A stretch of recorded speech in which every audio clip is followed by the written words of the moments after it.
नमस्कार, स्वागत है आप सबका राजनीति के इस अखाड़े में। मेरा नाम है अजय सेतिया। मित्रों, अरविंद केजरीवाल को एक ही दिन में दो-दो झटके लगे हैं। एक तो सुप्रीम कोर्ट ने हाई कोर्ट के फैसले आने तक केजरीवाल की याचिका सुनने से इनकार कर दिया। दूसरा झटका यह लगा कि ईडी ने केजरीवाल के खिलाफ अपना केस और मजबूत करने के लिए हाई कोर्ट में 29 पेज का एक्स्ट्रा दस्तावेज सबमिट कर दिया है। क्योंकि लोअर कोर्ट से केजरीवाल को जो जमानत मिली, उससे ईडी को बड़ा झटका लगा और कहीं वैसी ही बात हाई कोर्ट में ना हो जाए, इसलिए कोई कोर कसर ईडी छोड़ना नहीं चाहती। और ईडी के पास जो और दस्तावेज पड़े थे केजरीवाल के खिलाफ, जिसमें केजरीवाल का यह साबित होता है कि उनका भी हाथ था शराब घोटाले में, वो सारे सबमिट कर दिए गए, जो 29 पेज हैं। वैसे अपन पहले सुप्रीम कोर्ट की बात कर लेते हैं। हाई कोर्ट में तो सबमिट हुआ है और उम्मीद है कि कल तक कोई फैसला भी आ जाएगा। सिंघवी बहुत डरे हुए हैं हाई कोर्ट के फैसले से। हालांकि फैसला आना भी बाकी है, लेकिन हाई कोर्ट का फैसला हमेशा केजरीवाल के खिलाफ जाता रहा है, सिसोदिया के भी खिलाफ जाता रहा है। इसलिए वे भागे भागे सुप्रीम कोर्ट गए थे, लेकिन सुप्रीम कोर्ट ने कहा कि वह तब तक कोई सुनवाई करेगा ही नहीं जब तक हाई कोर्ट का फैसला नहीं आ जाता। सिंघवी ने बहुत तरले किए कि हाई कोर्ट के फैसले के आने तक केजरीवाल को जमानत दे दीजिए, केजरीवाल को राहत दे दीजिए, उन्हें जेल से आने दीजिए, क्योंकि लोअर कोर्ट का फैसला उनके पक्ष में आया है।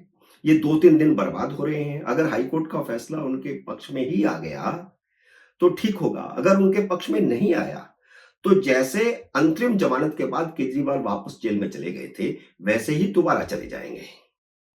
लेकिन जस्टिस मिश्रा नहीं माने। उन्होंने कहा कि हम अगर इस तरह की कोई राहत देंगे तो यह हाई कोर्ट की प्रक्रिया में दखल होगा और हम ऐसा कोई मैसेज नहीं देना चाहते। हाई कोर्ट हमारी सबऑर्डिनेट नहीं है, वह एक इंडिपेंडेंट संस्था है, इंडिपेंडेंट कोर्ट है, उसको अपना फैसला करने दीजिए। उसका फैसला आ जाएगा तो उस पर विचार करेंगे। जस्टिस मिश्रा असल में सिंघवी की बात को, उनकी चाल को अच्छी तरह समझते थे। इसलिए जस्टिस मिश्रा ने उन्हें कहा कि हाई कोर्ट का मामला है, सबऑर्डिनेट कोर्ट नहीं है। हाई कोर्ट को छोटी मोटी कोर्ट मत समझिए। हमारी किसी राहत का मतलब हाई कोर्ट के फैसले में दखल होगा और वह संदेश हम नहीं देना चाहते। पिछले 4 दिन से आम आदमी पार्टी के नेता अभिषेक मनु सिंघवी और कपिल सिब्बल भी हाई कोर्ट के खिलाफ बोल रहे थे। सुप्रीम कोर्ट ने उनके मुंह पर तमाचा मारते हुए कहा कि आप हाई कोर्ट को हल्के से नहीं ले सकते। तो यह बहुत बड़ा तमाचा दोनों वकीलों पर भी है और आम आदमी पार्टी पर भी है। फिलहाल तो जस्टिस मिश्रा ने यह धारणा तोड़ दी कि सिंघवी और कपिल सिब्बल सुप्रीम कोर्ट से कुछ भी करवा सकते हैं। मुझे नहीं पता कि प्रॉपर सुनवाई जब होगी तो क्या होगा। लोग खुलेआम कह रहे हैं कि न्याय बिंदु ने रास्ता खोल दिया है, अब केजरीवाल को सुप्रीम कोर्ट से जमानत मिलना पक्का है। लेकिन काफी हद तक यह हाई कोर्ट के फैसले पर भी निर्भर रहेगा। हाई कोर्ट शराब घोटाले के कई दस्तावेज पहले भी देख चुके हैं और इन दोनों को, सिसोदिया और केजरीवाल को, घोटाले का किंगपिन बता चुके हैं। हाई कोर्ट का जज उन सभी दस्तावेजों को भी पढ़ रहा है जो न्याय बिंदु ने पढ़े बिना ही जमानत दे दी थी।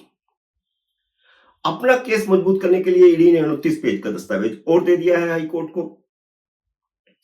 कहीं हाई कोर्ट जो है जमानत को स्वीकार ही ना कर ले, तो इसलिए यह दस्तावेज सौंपा गया है। उम्मीद यही है कि हाई कोर्ट जमानत रद्द कर देगा।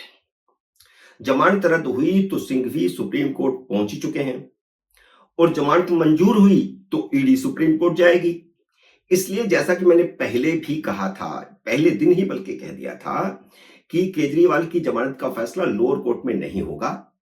ये जो फुलझड़ियां चला रहे थे, पटाखे चला रहे थे आम आदमी पार्टी वाले, तो वो शायद उनको समझ नहीं इतनी जल्दी केजरीवाल बाहर नहीं आ सकते। और मैंने पहले दिन ही कहा था कि यह फैसला सुप्रीम कोर्ट में होगा, हाई कोर्ट में भी नहीं होगा। पर इस सारे केस में आम आदमी पार्टी की न्यायपालिका में कितना विश्वास है उनका और उनका दोगलापन सब खुल गया इस एक ही घटना से। उस दिन जब निचली अदालत का फैसला आ चुका था, बस वेबसाइट पर लोड होना बाकी था। वेबसाइट पर लोड नहीं हुआ था।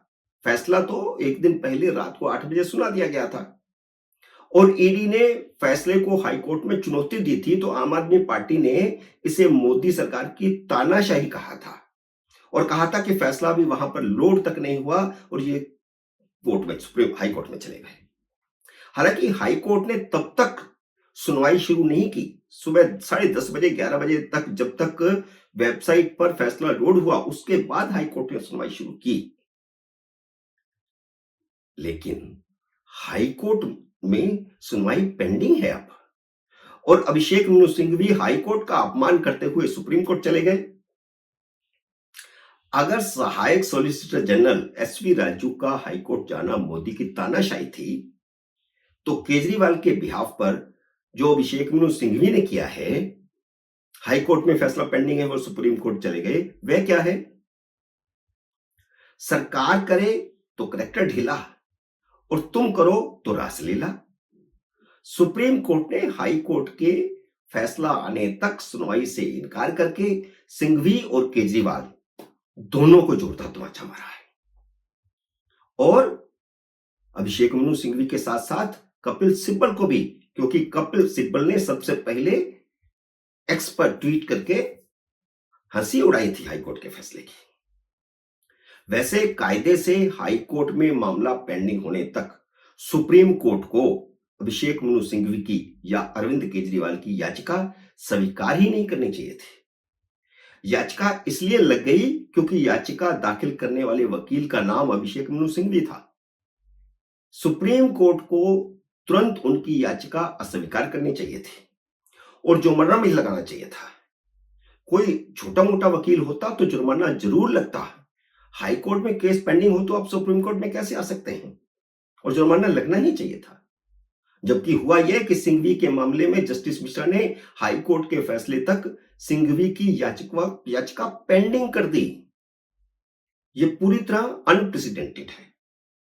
सवाल तो बनता है कि सुप्रीम कोर्ट ने अरविंद केजरीवाल और उनके वकील अभिषेक मनु सिंघवी का यह लिहाज क्यों किया? क्या वकील सिंघवी या कपिल सिब्बल हो तो सुप्रीम कोर्ट में कुछ भी संभव है? सुप्रीम कोर्ट की सोमवार की कार्रवाई से यही मैसेज निकला है और यह मैसेज बार बार निकल रहा है। याद आता है पूर्व चीफ जस्टिस रंजन गोगोई का वह बयान, जिसमें उन्होंने कहा था कि सुप्रीम कोर्ट फिक्सरों का अड्डा बन गई है। रंजन गोगोई ने इन दोनों के लिए ही तो कहा होगा। सुप्रीम कोर्ट में 4-5 नामी वकील हैं। इनमें से 2 तो सिर्फ जमानत दिलाने का काम करते हैं, जमानत दिलाने के एक्सपर्ट हैं, और उनकी फीस भारी भरकम है, जो एक नहीं कई कई लोगों का पेट भरती है। क्या यह खेल देश को समझ नहीं आ रहा? देश को सब समझ आ रहा है। मित्रों, उम्मीद है मेरा ये वीडियो आपको पसंद आया होगा। इसे लाइक और शेयर कीजिए। अगर आपने मेरे यूट्यूब चैनल को अब तक सब्सक्राइब नहीं किया तो कृपया सब्सक्राइब करके अपना आशीर्वाद दीजिए। जल्द ही मिलते हैं अगले वीडियो में किसी अन्य विषय के साथ। तब तक नमस्कार।